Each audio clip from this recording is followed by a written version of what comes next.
Good afternoon or good morning, everyone who's joined us this afternoon or this morning, depending on where you are. And welcome to this IDP Connect webinar on international enrollment strategy and the importance of thinking long term. I'm delighted that we have around 200 attendees registered to join today's session from across the US. And we really hope you will find the insights that you will generate from this session useful, and they will help to inform your strategy.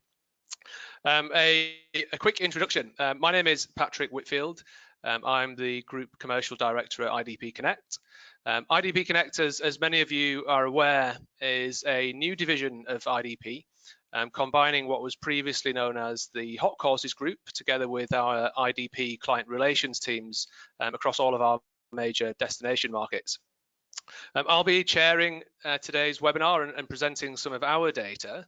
But before that, I'm delighted to welcome our two guest presenters, Raphael Maroy, Director of International Admissions at Suffolk University, and Sarah Ramesh, Manager International Admissions and Recruitment at Carleton University in Ottawa, Canada. This session was presented recently at NAFSA in Washington, DC, led by my colleague Vic. It was an incredibly popular session, so much so that delegates were being turned away at the door by the NAFSA officials. So we were very keen to bring the content to a wider audience and deliver that to you through today's webinar. First, some housekeeping. We do encourage you as attendees to ask questions. So feel free to submit your questions using the panel on the GoToWebinar portal on your screen. You can submit these as we go through the session and throughout, and we'll come back to those at the end. And we'll try to cover as many of the questions as possible, but any that do go unanswered, we will be sure to follow up on after today's session. So why are we here? To set the scene, I'd like to quickly show you an example of one of our recent inquiry to enrollment matching reports. So this is a report that's available to all of our partner schools, which shows us the year in which recently enrolled students first registered or inquired through one of IDP Connect's websites internationally. So this is a useful way of providing some deeper analysis into ROI from your marketing investments. But importantly, as you can see in this chart, it also shows that there's a broad distribution in terms of the lead time from inquiry through to enrollment when you look at, in this case, a sample institution. So along the bottom, you're seeing the academic year that matched users first registered or inquired with the institution through our sites. So clearly for many international students, it is a very lengthy journey.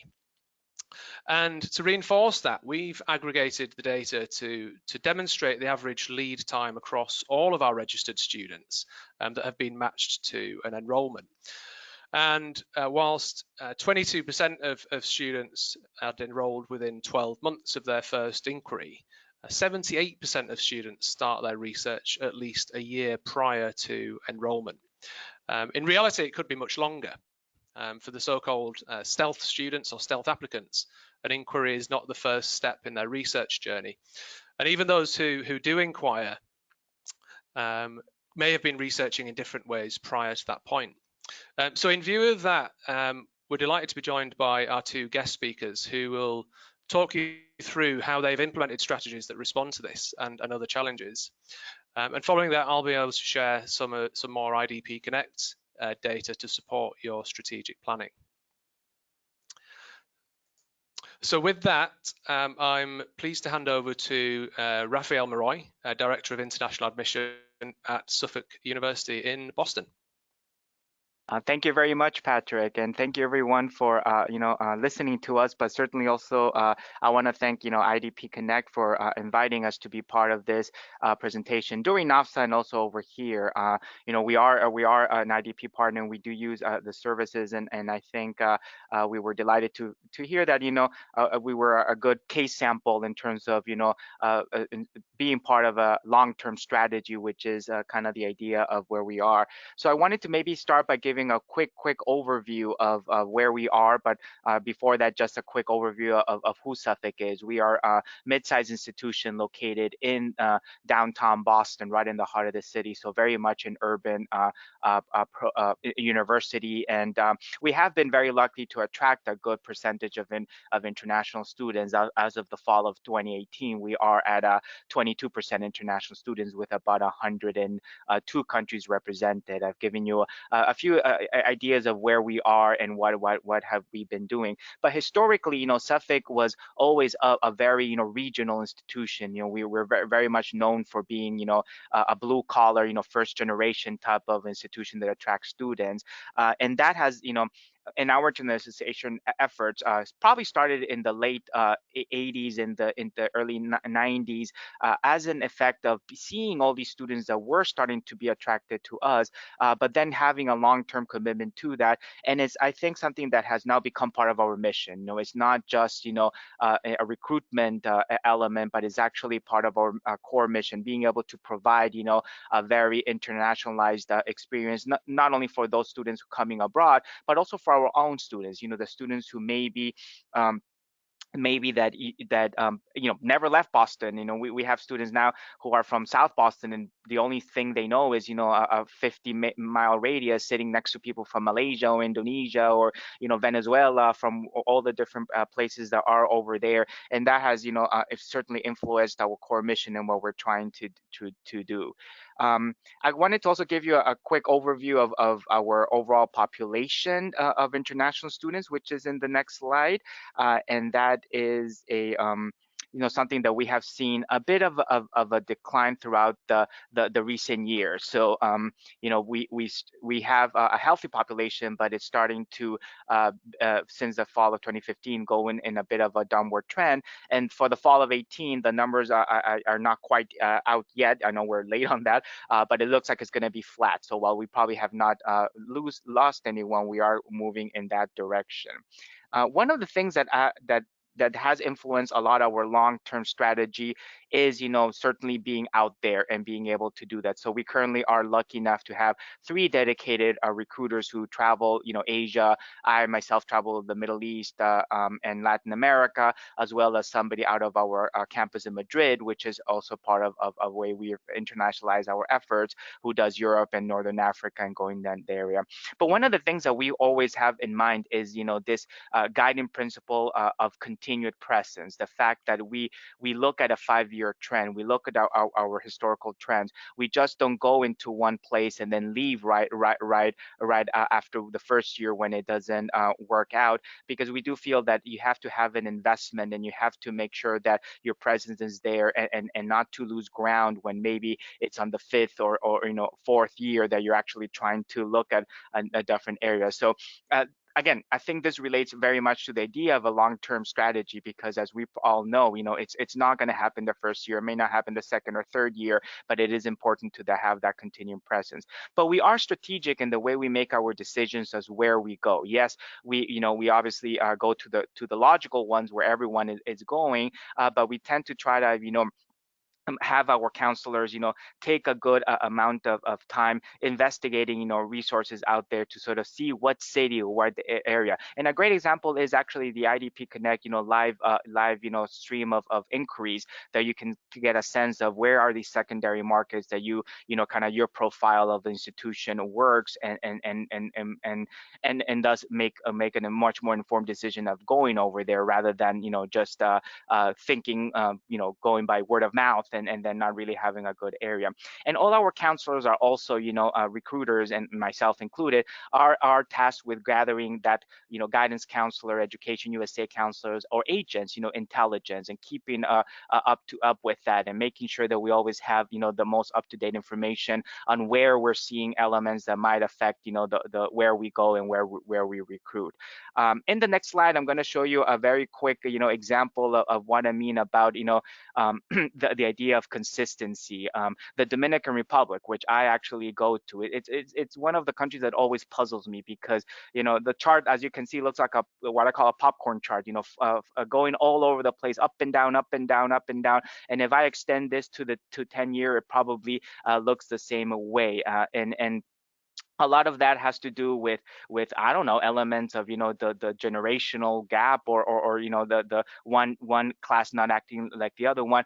But nonetheless, we always have enrollments from the Dominican Republic, and thus we, in many times, we would probably say, well, let's just give it up and not go there anymore. But it has been a country that we get producers. And again, I think this ties back to our whole core mission of providing a truly global education, and thus we want that diversity. We want to focus in countries to continue that diversity and not just abandon them. And as we all probably know, I'm probably preaching to the choir, everyone who's listening, it's one of the things that when you stop going somewhere and you try to go back, 2 3 years afterwards, you've kind of lost all of the grounds you worked with. And it really is starting from zero, because all those connections, all the guidance counselors, all the people that you were trying to influence are gone, or have moved on, or the word of mouth, or the previous alumni that you used to be able to rely on is no longer as active or as present. And that's something that we certainly don't want to have and look at. In terms of our marketing efforts, we also believe in having the subscriptions to online portals like IDP Connect to help us generate leads. I mean, it is important to sort of start getting a lot of those different efforts. We also use in things like the TOEFL ETS to buy names, as well as the College Board EPS services, to try to gauge a little bit of more inquiries that we can start working in. And we do targeted campaigns through our own CRM.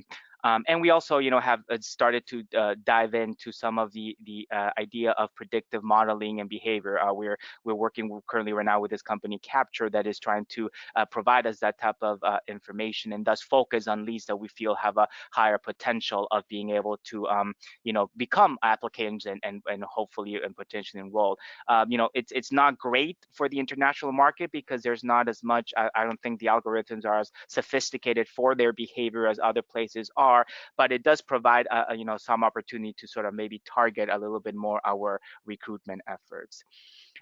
Agent relationships, which is the next topic I'm going to talk about, that is certainly something that we have decided to work on in the interim. And in the next slide, I'll talk a little bit about the different things that we have been doing throughout the years to sort of establish. And I must confess, Suffolk University was very reticent at the beginning to enter the agent market, not because we thought it was a bad idea, or you bought into this whole idea that it's not a good thing to your image, quote unquote, per se, to be using agents, but we just kind of, I think we're very complacent. We were getting the numbers, so hey, why enroll in something that we don't necessarily have to do? But we have come to the realization that the agent market is quite important, particularly in those countries where we know that it is a highly agent. The agents are an important part of the element, and you certainly want to influence them. So initially, we did things like the ARC fairs, ISEF, but now now that we are actually part of a pathway program, we have let them take over our agent relationship, and that's how we're handling that. The next thing that I wanted to talk about in importance of having a strong internationalization effort is the whole idea that we call having a sophisticated or an open approach to internationalization and working towards your goals of recruiting international students. I think that too many times we in the U.S.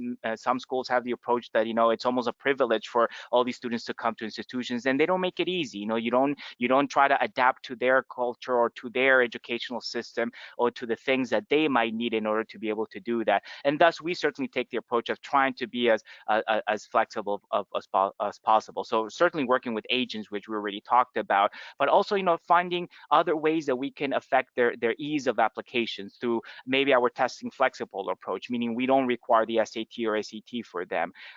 Example we're using right now is setting up a Duolingo policy in which actually gives a lot more opportunity for students to take the exam when they can, and it's a lot more convenient. At our graduate level, making sure that we convince the academic departments that we require GMAT and GRE waivers, and that there are opportunities in which the GMAT or the GRE are not providing any extra information in terms of what we can do with a strong applicant from area. Included in that, making sure that we have a policy for the 3-year bachelor's degrees in countries which that is a big area.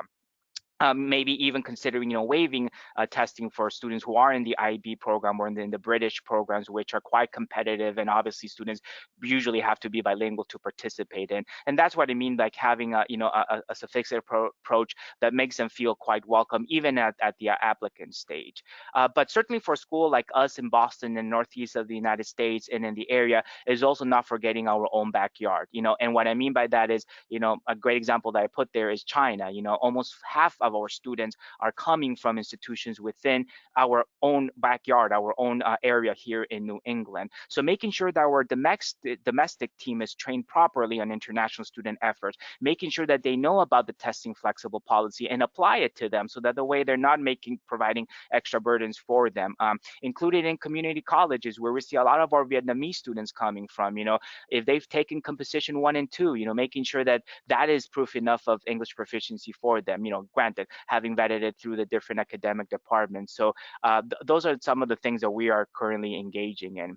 And my final slide is just giving you a quick idea of where we are in terms of our future engagements. We just are right now finalizing our strategic plan for the entire university, and we actually had one special subcommittee for international internalization, and that includes all efforts, study abroad, international recruitment, our pathway partnership, and everything. And I think that shows a level of commitment from the top up, about the importance of internalization, and again, tying it to our global opportunities. So these are some of the things that we are trying to go ahead and explore and continue what we're doing, which I think has been pretty successful, but also keep on working in that and towards providing more alternatives and expanding our base of how we, not necessarily numbers wise, but also opportunities and and the whole sense of being truly a global an education institution that provides a global education.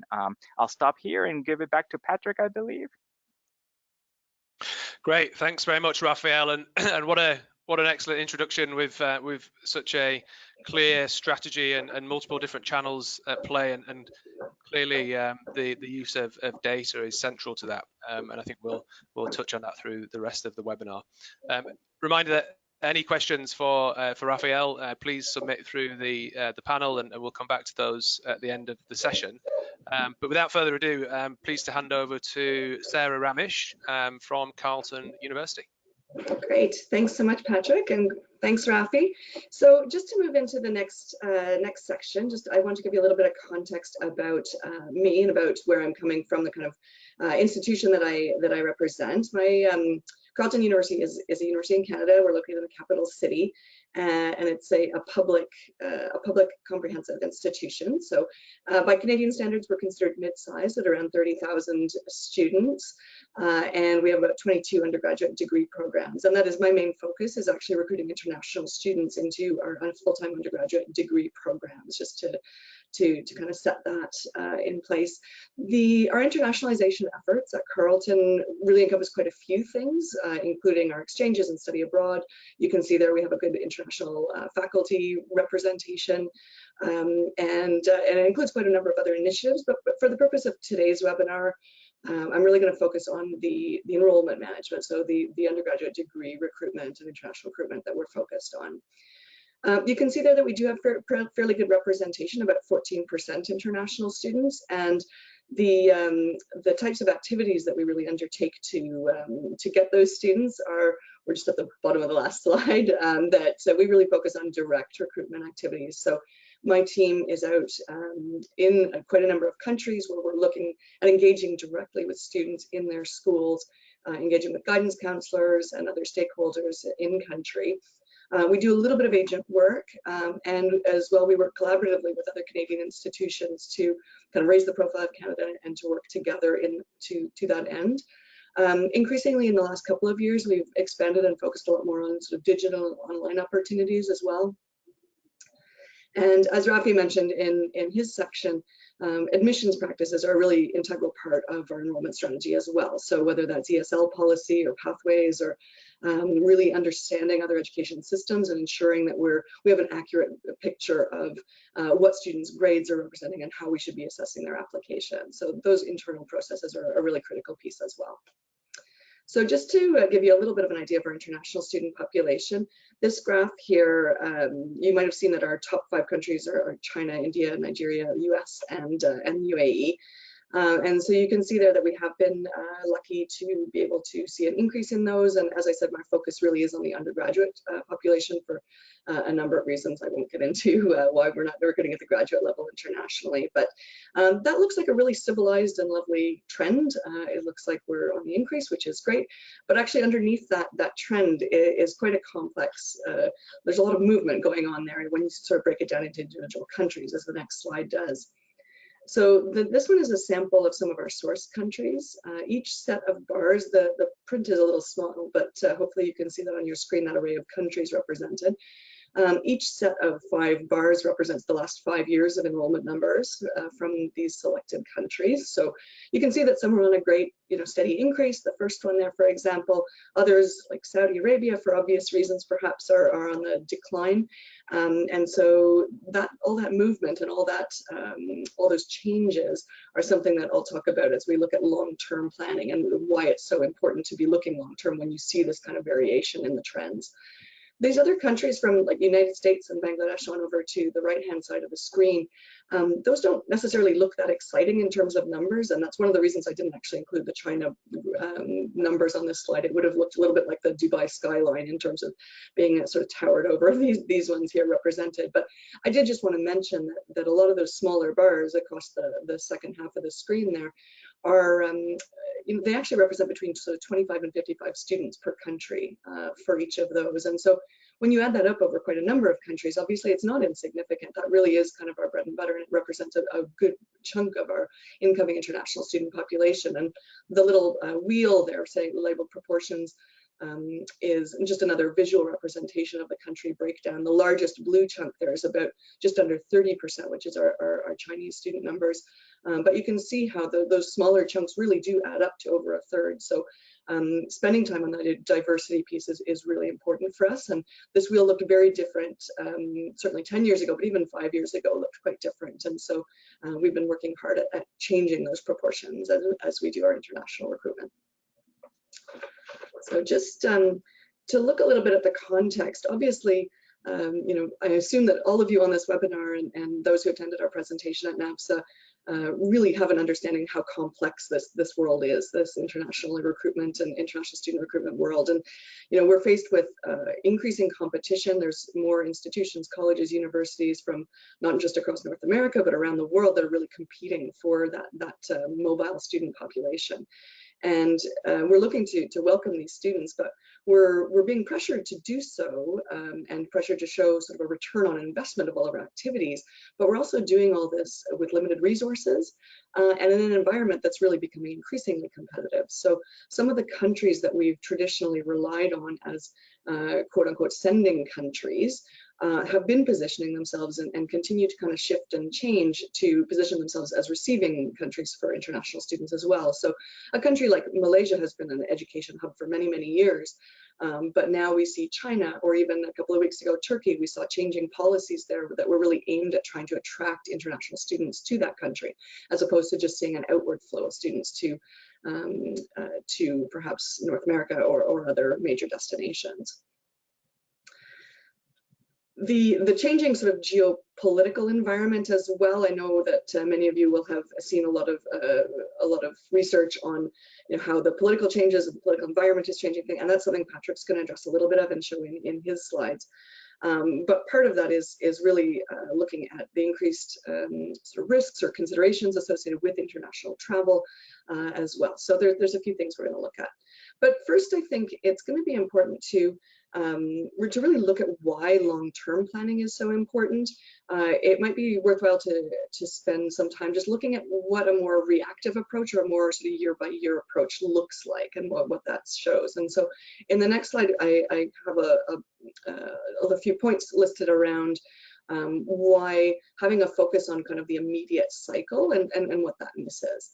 So really in a more reactive strategy or kind of off-the-cuff strategy, if you can call it that, I suppose, really looks at the current cycle. So your measures might be the number of leads you collect, the number of applications you receive, And there's kind of this quick scan of, well, what's available, how much money do we have, what are our staffing resources, whether it's for advertising or online activities or in-country travel. It's sort of like this quick scan. These are our targets. Get out there and go. Just get on the ground and start recruiting students. And it's certainly understandable, the thinking behind that. Institutions are simply trying to maximize their resources and see some immediate return. There may be perhaps a decline in enrollment in other areas of the institution or for certain programs, and so there's a pressure to kind of fix that in the current cycle. And so it's completely understandable. But at the same time, this kind of reactive approach misses a few things. Namely, the leads that you're collecting in a given cycle may be for future intake terms. It may not be for that current intake term. And so we're going to be talking a lot more and giving examples of length of student journey, but that's one thing that might be missed. Markets take a while to develop too. We often consider it to 3 years to be the kind of minimum length of time that we need to invest in a country and really looking at marketing and recruitment efforts in a country before we'll really see any major return or any major sort of significant incoming numbers. So really understanding that markets do take time. It takes a while to establish your brand and to be, establish relationships and really see that return. You also, if you only kind of go in once or in one cycle, you might only get a real snapshot view of a particular region. So it may be affected by current economic circumstances or political circumstances. There may be currency fluctuations, but also any individual trip is always going to be subject to the sort of vagaries of that day and that week. And so there might be cancellations due to weather or unrest, or your traveler might become ill and might miss visits or meetings or things like this. And so if you're assessing just that one point of contact, then you're really not getting that wider picture, that broader view. There's also no year-on-year data to compare, so you can't ever view your numbers, whether it's leads or applications. We can't view those in a vacuum. So achieving sort of 5 students from a country may be sort of a dismal failure or a downward trend for your institution or for the programs you're hoping to recruit for, but it might also be a coup if it's the first time you've been there. So looking at a single number without the context and without the sort of trends around it, you fail to sort of really see the full picture. And student journeys can be long. So if you meet a student once early on in their journey, but you don't return to their country, to their school, to that market, to kind of nurture that lead and develop those relationships, somebody else, or another institution might kind of swoop in. Conversely, if you meet them very early in their process, or very sort of in their final year, to engage with them in their final year of school before they're coming in for undergraduate degrees, perhaps they may have already made up their mind. They might have had their head pointed in a certain direction or towards a certain set of institutions early on in their school career. And so it's constantly re-engaging with those students and returning and coming back and re-engaging with them that will tip the balance in your favor. And those relationships are really critical. So in terms of thinking long-term, in contrast to that sort of reactive strategy, really understanding your data. It's important to look at the global mobility context, the trends, and there's a lot of great sources of information for this. And there's great webinars and resources to look at this list of sources for data. So I'll just kind of skip through some of these fairly quickly, but really knowing those global mobility stats. So whether it's you looking at the UNESCO or OECD data, different countries have their own. So obviously in the US, the Open Doors data, but HISA out of the UK, Australia's AEI data, those can all provide a really great insight on where students are going from where and into what types of programs. Really looking at the market intelligence and making access, resources of like NAPSAs or ISAF or INTIAD, the PI News.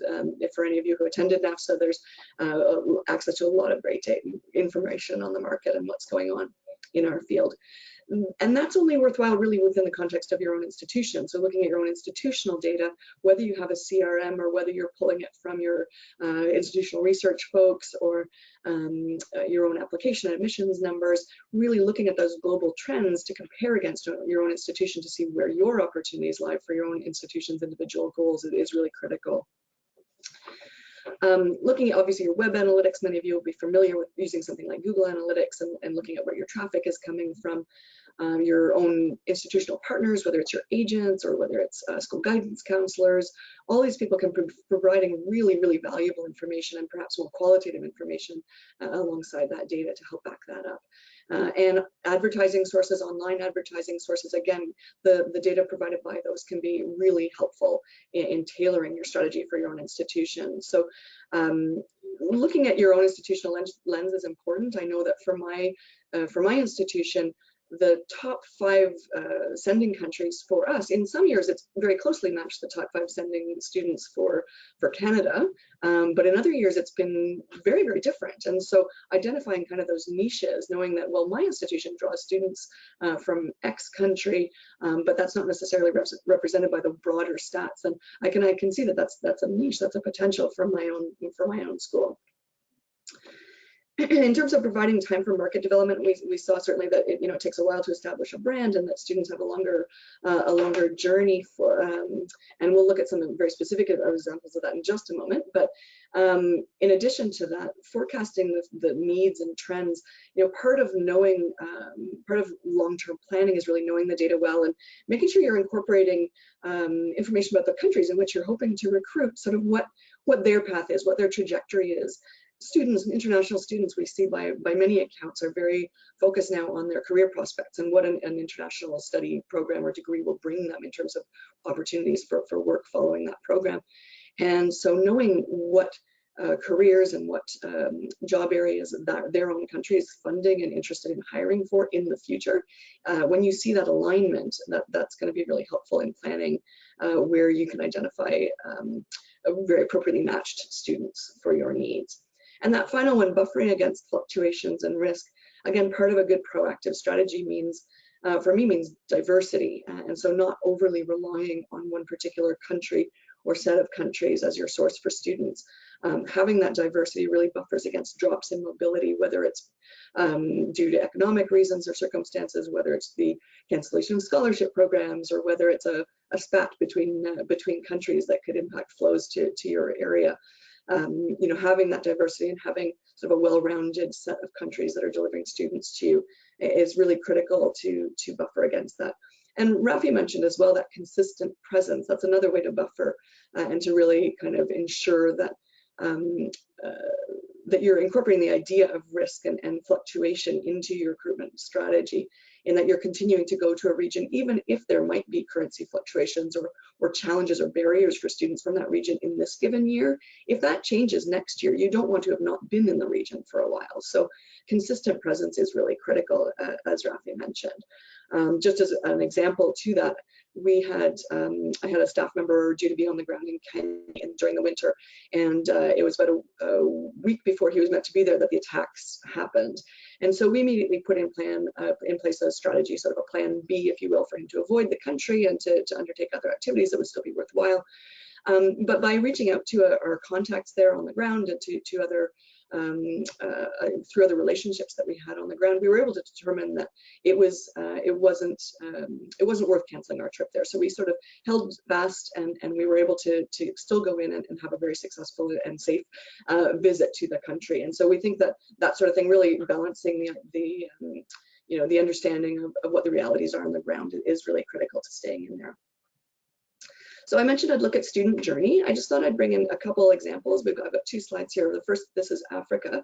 So this just provides a little bit of a snapshot of our leads that we collected at a set of activities. So there's actually about 7 countries represented here, but across the region, these are the leads that we collected at our activities last fall. So fall of 2018. The wedges of that pie represent their desired entry terms. So that largest one, 80%, you can see 80% of the students that we met at those events across that span in the fall were looking at entering in the fall of 2019. So that's a great indicator to me that these countries, or at least the places we're going, the activities we're undertaking, yielded students who are interested in pretty immediate entry into university. The 14% there, 2020, so 1 year out. In contrast, this next slide shows our activities at the same time of year in Costa Rica. you can see there that the immediate entry, the 2019 blue wedge, is actually, in this case, it's actually around 3%. So a very small proportion of the students we met there were actually interested in study in the immediate cycle. The next one, the orange one, the 2020, that's 41%, and that's a full year out, or 2 years, depending on how you want to count it. And then even more students were interested in the even further year out. And I think that's really significant. I think that's something that you need to break down. If we looked across all our international markets, the breakdown would look very similar to the steps that Patrick showed at the very beginning, in terms of, most students are picking 1 year, 2 years out. And if we just looked at that broad picture, we would have the same idea. But when we break it down by country, we see something quite different. And this is really important to sort of factor in with your strategies for individual countries. So I thought that might be kind of worth looking at. So if we can all get on board with the sort of appreciating that long-term planning is important, what are the real challenges associated with that? And I think some of these might resonate with many of you. You can relate and understand why these might be challenges to planning in the long term. There's obviously the internal realities of our budget cycles, and that pressure, as I mentioned, the return on investment and kind of showing that immediate ROI for your activities. But additionally, things like leadership turnover at your institution. I mean, changing strategic plans, changing visions that might be changing the focus of where you're sort of being told where you need to head, and the areas that you need to focus on, or countries to focus on. There may be personal connections with particular countries at your institution that may sway the original plan. Staff turnover as well is pretty critical, not just within your own institution, your own international team perhaps, but at the schools that you visit, or at the other institutions that you partner with, or with your agents, their counselors. Agencies with a high counselor turnover, it's much more difficult, and it takes a lot longer to develop consistent contacts with them and to really see yield from them because of that changing and staff turnover. Capabilities of our CRM. I know we're in the process right now of building and developing our CRM, so we're only starting to see little nuggets out of that, of a sort of gold mine of data that we can access. And so institutions who have a much more refined CRM, have a lot more information to work with. So that's a factor for sure. The lack of broader buy-in across your institution, really it can impact your ability to plan long term and your ability to access data. And we already talked about sort of the student journey and the political uncertainty. So these are all things that can impact your ability to plan long term. So what can we do? What are some ways that we can work with these challenges? I would always argue, and I have on the next slide kind of my list of things to consider, but really ensuring that all the initiatives are driven by data, by those mobility stats, by our institutional stats, and that forecasting of future needs. So understanding the needs in all those other countries, and I kind of alluded to it, but really, looking at, are there governments that are investing in, green technologies or AI, robotics, and cryptocurrencies? What are the up and coming fields as seen by those countries you want to recruit in, and where does that align with the programs you have on offer? So identifying those opportunities. And I already spoke about those data sources, but even if you're not able, due to constraints of resources or budget, even if you're not able to visit or to have initiatives in place for certain countries or regions, if you know and have in place perhaps a roadmap of, well, these would be my first choices if we have an increase in budget or something changes, I have a roadmap and a plan ready to go should that come into, should that opportunity arise for us. And so being able to demonstrate with the backup of data and with the backup of the statistics and the reasoning behind the rationale, really well thought out rationale, having that available to present to senior leaders should opportunities arise. I think that definitely will stand you in good stead. I think varying activities by market is really critical, not just varying up the markets themselves to provide diversity, but also ensuring that you're undertaking a range of activities within the different countries. Different things work in different places. There's some, Rafi alluded to some markets being very agent driven. That's certainly the case. Others perhaps don't want to engage with agents, but they want to see, they want to work from their school counselors, or they want to see directly a representative from the institution. Some of them may want to see an admissions person, some may want to see a faculty member. So, being on top of that sort of information on what's important to students. Students who have a longer journey, who are looking a couple of years out, it's difficult for them to necessarily feel connected to an institution if there's a lot of changeover of staff. So ensuring that you have a very consistent communication plan, that it will be in place regardless of individual people who are perhaps addressing those inquiries, and that can be really important too. The diversity in markets, that means really looking at incorporating more established markets, so the countries that have been traditionally sending a lot of their students internationally to study, and also keeping an eye on what the emerging markets are. But that also means new and established for your own institution, and mixing those in, countries. And there's a lot of great resources from the hot courses, from IDP Connect data, and from other resources that show this country has a strong interest in the STEM fields, and this one has more business. That information is pretty readily available, so certainly use that to identify which markets are a best fit for your own institution. Building institutional buy-in, I think, is really critical. I've spent a lot of time, and I think to our benefit, have spent a lot of time really working very closely with senior leaders so that they have an understanding that the market development takes time, that initial activities may not see a return on investment in the current cycle or even for a number of years. And so that's really stood my unit in good stead in terms of receiving our support and our funding each year, because we can have that sort of educated picture being provided. But in addition to that, really working closely with our academics. So my team meets with our representatives from each of our academic departments each year, not just so we understand what's going on there and so we can accurately portray that to students, but also so that the academics have a chance to understand what we do and how we do it and how we're promoting their programs, and they have a chance to really represent who they think is a good fit for their degree programs. And so it really helps them feel heard, and it makes it much easier for us when we would then need to call on them to participate in webinars or to provide promotional material, or to maybe come with us on an event. And so that definitely is worth our time. Nurturing the relationship with global partners. I mean, I did talk about how that staff turnover. So if you've got those relationships in place, that's really important. And so those last pieces, the sort of tailoring the communications and the layered communication plan, it makes our communication strategy a little bit more complicated sometimes, but really working with that entry term as kind of one of our main ways of sorting our prospects. And so using where the student is in their applicant journey as an indicator to us of what type of information we should be providing to them at different stages. So we know that, if we're looking at students who have a longer journey, we're actually really incorporating a lot of parent materials, or we're looking at sort of broader picture of our institution as opposed to focusing really down on the nitty-gritty details of admissions and the process of applying. For those immediate markets, you kind of need to get into the nitty-gritty details right away. But if they're further out, you can focus more on your storytelling and your student experience and things like that. So the type of information you're providing and when you're providing it is a really helpful, in my point of view, really helpful way of ensuring that you're giving the right message to people at the right time. So just to wrap it up, in terms of some of the lessons that I've learned over the years of doing this, I touched on a lot of these points. Just I'm a bit of a data nerd. I always come back to the numbers. I want to see what's going on. I like to see the global picture and where the trends are and where the opportunities are for my own institution and our own strategic goals. But I think it's really coming back to knowing what your own institutional goals are. Is it diversity? Is it just an increase in numbers? Is it increasing numbers into particular programs or profiles of programs?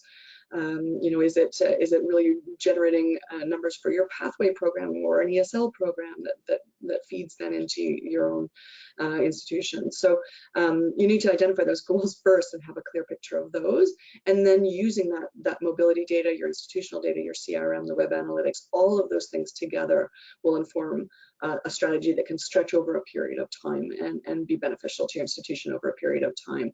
I talked about the diversity of markets. It's really, though I'm not a gardener, but I would imagine it's the way you plan a garden. You always want something blooming at different times, and so you want something that will yield immediate results, but you also want something that's ready in the wings to come out and come to the fore.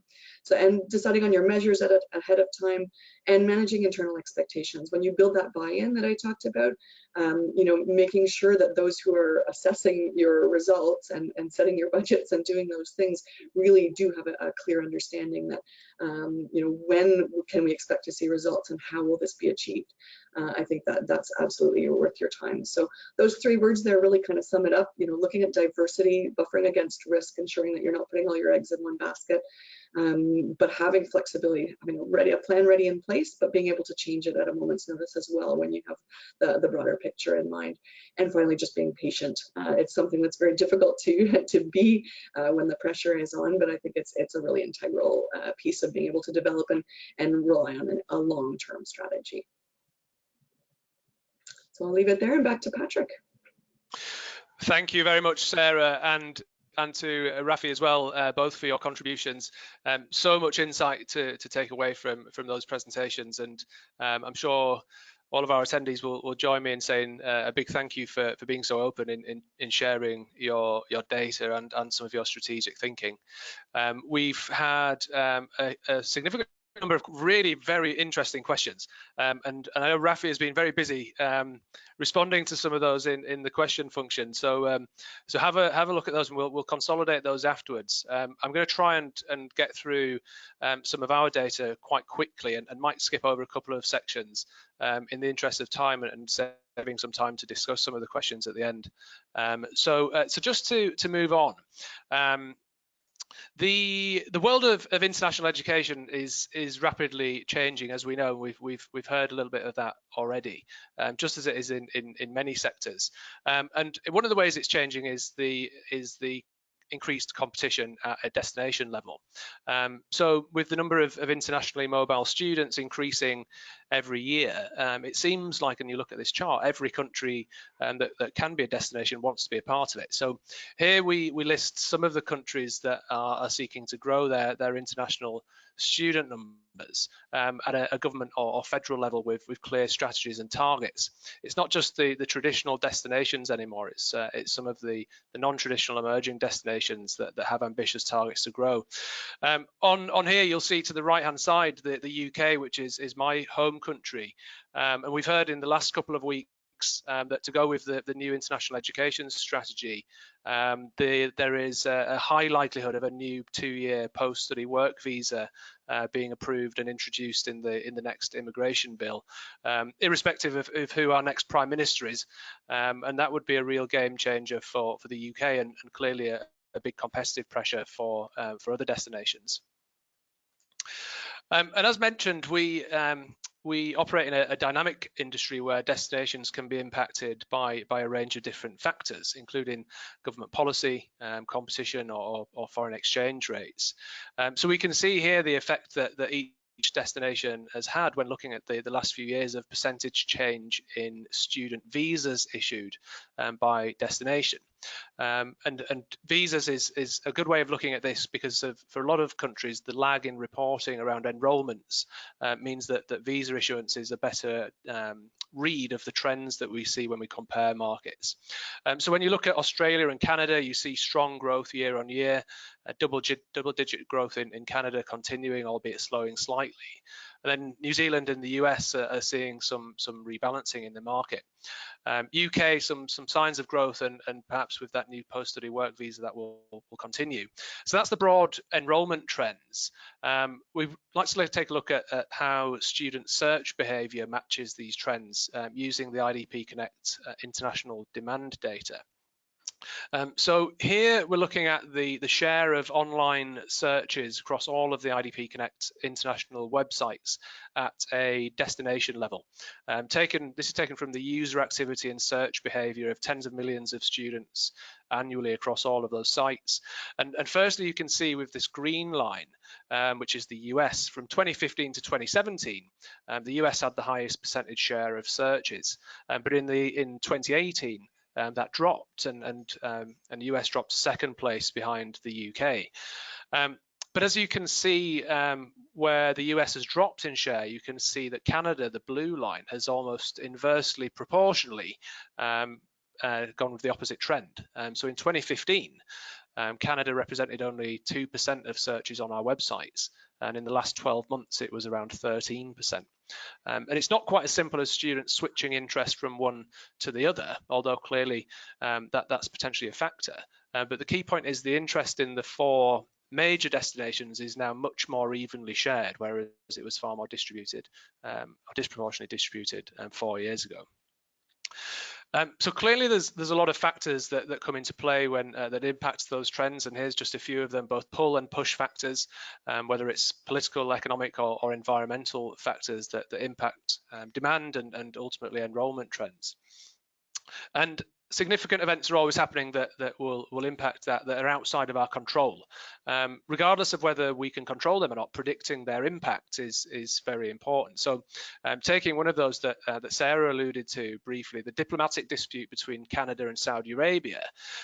Here's an example of the perils of Twitter diplomacy, where unfortunately international students in effect became collateral damage of this dispute. And as students can hear about this kind of information very quickly, that's where through digital channels, through our demand data, we can see a real-time analysis of that prospective student behaviour, as we did in the case of Saudi Arabia. So here you can see 2 sets of data showing search patterns on our site either side of the dispute. So on the left, we look at students using our Middle East website that were already in Canada at the time. So these would typically be students who are studying in Canada and looking at options for their next study level. And as you can see, in the weeks prior to the issues emerging versus the weeks post, students were much more actively searching for alternative study destinations. And that's mirrored for students that are actually in Saudi Arabia at the time, with the chart on the right-hand side. So with these sort of strategic shocks, the case for diversification is clear, as Sarah mentioned, and in order to mitigate the risk of some of that market sensitivity. And staying with Saudi, in the 16-17 year, there were 14% fewer Saudi students coming to study in the US versus the previous year. But equally important is the need to maintain that presence and whether online or offline, as trends can quickly shift in the opposite direction over the long term. And Brazil is probably a good example of that, where the withdrawal of the Science Without Borders program was followed by a sharp drop in Brazilian students studying in the US. But then the numbers started to rebound in 2017 as the market picked back up again. And as for Saudi, the key reasons we've seen a significant dip there have been the scaling back of the King Abdullah Scholarship Program. And this in turn was mainly driven around the oil price and some of the economic factors. So as well as competition and transnational education. But some of those economic factors are the lead indicators for subsequent demand and subsequent enrollment trends. The enrollment data only shows you so much. So to predict future trends, it's important to consider some of the alternative data sources. So here you can see through our insights data, the interest from Saudi students in the US as a destination has actually picked up in 2019 for the first time in several years. So while it has been a declining trend for several years, there's potentially light at the end of the tunnel for some rebound and growth. So this is an example of where you can use real-time data to inform your market prioritization. I will just skip through this section in the interest of time. We're going to dive a little bit deeper into a market that's firmly on the radar for most international enrollment professionals, which is India. And in 2018, we had around 2.5 million searches on our sites from India, and Canada continued to grow its market share with over a quarter of overall searches. Australia remains in second place, but for the first time in a number of years, the UK has overtaken the US as the 3rd most searched destination by Indian students. And we know it's a heavily graduate level driven market. About 80% of US enrollments from India are at the grad level. But there are differences and nuances in destination preferences by study level when we look at the latest data from the last year. So for undergraduate level, UK is the number 2, and Singapore has actually increased its market share. But there's an indication that from this that the core graduate market for Indian students will continue to focus on those 5 major destinations with potentially a little bit of growth to Germany. And there's also differences when you drill down into that data at a regional level within India. So here you see the proportion of search across the key regions of India at both an undergrad and a grad level. And you can refine this even further by subject level. But really, I want to emphasize the importance of understanding these granular level trends. And these are just some of the examples of how regional differences would affect and how you potentially tailor your marketing and recruitment efforts in these key markets. And our teams will be very happy to consult with you on how you can leverage this data and understand how it applies to your specific school. So very quickly, I wanted to finally share a snapshot of some of the latest results from our International Student Survey for 2019, which I'm sure many of you are familiar with. And just a little bit of context, the survey was in the field earlier on in the year. We sampled 1,900 digital users across all of our websites. And you can request a report, the report from the survey on the website. We'll share the link after today's session. For context, first we asked the students, what year do you plan to begin studying at an international university?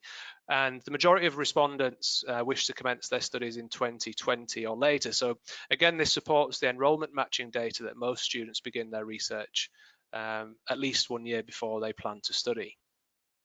For anyone working in international recruitment admissions, you'll also be interested in how students choose to engage with you during the research journey. So as we expect, the majority of students will contact a university directly if they are interested in studying there. And this obviously highlights the importance of having CRM systems and processes in place to quickly and effectively respond to those inquiries that are coming in. However, we found it interesting to see that over a third of respondents state that they would only contact the institution if they could not find the information that they wanted. So you can see that one of two ways. On the one hand, universities need to make relevant information quickly accessible, or there's a risk that prospective students will go elsewhere. On the other hand, the easier it is to find information that they want, potentially the more stealth applicants you will see who don't directly engage until they submit an application. So there's perhaps a trade-off to consider about the type of engagement students want before they actually go on to apply. We also asked what online channels do you use to research universities? And as we expect, search engines appear highly, as do search sites, or potentially a sample bias in there. Key to this is that students indicate they're using multiple channels.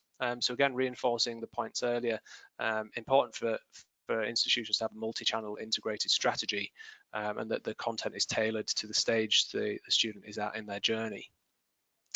We saw WhatsApp emerge as a high preference in terms of social engagement channels.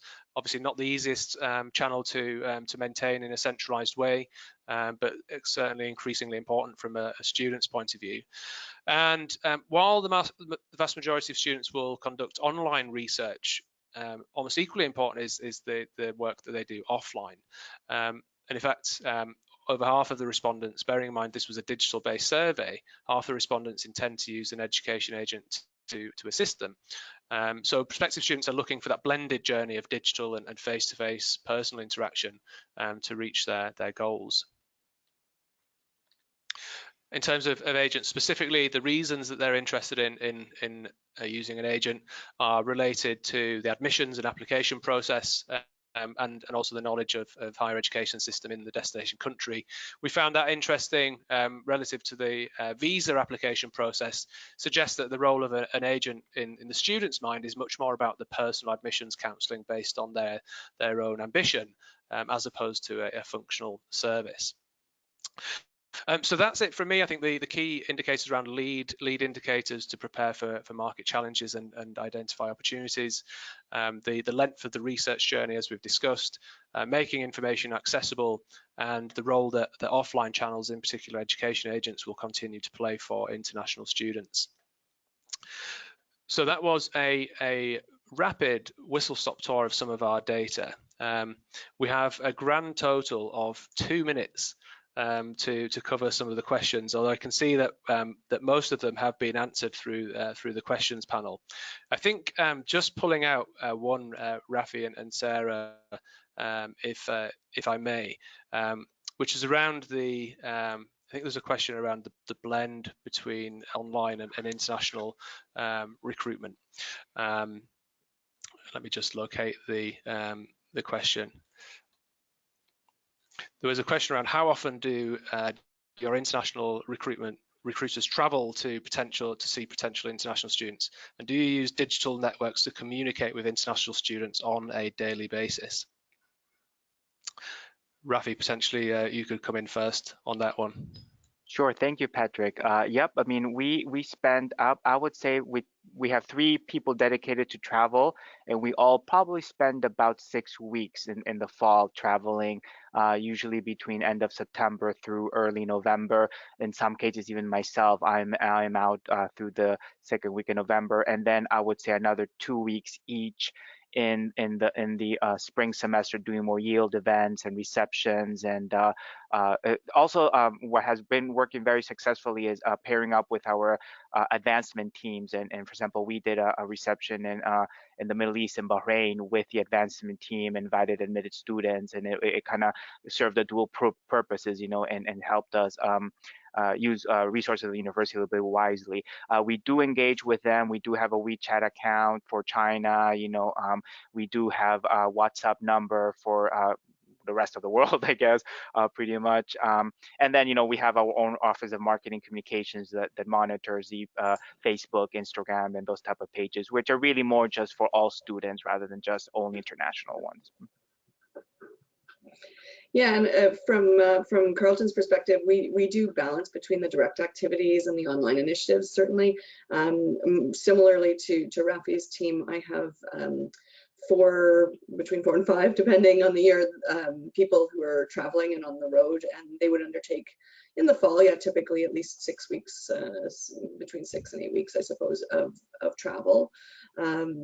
And so we really do put a lot of emphasis on that direct recruitment. That's a huge proportion of my budget and my resources go towards that, just because as an institution, we've always placed a lot of importance on getting face-to-face with students and with prospective students and really engaging with them in person. And so that's a huge part of my strategy. But as I mentioned in the presentation, increasingly, we're looking at how we can incorporate and layer on the digital strategies that really help support those on the ground initiatives. So we're engaging more frequently with the people that we are meeting.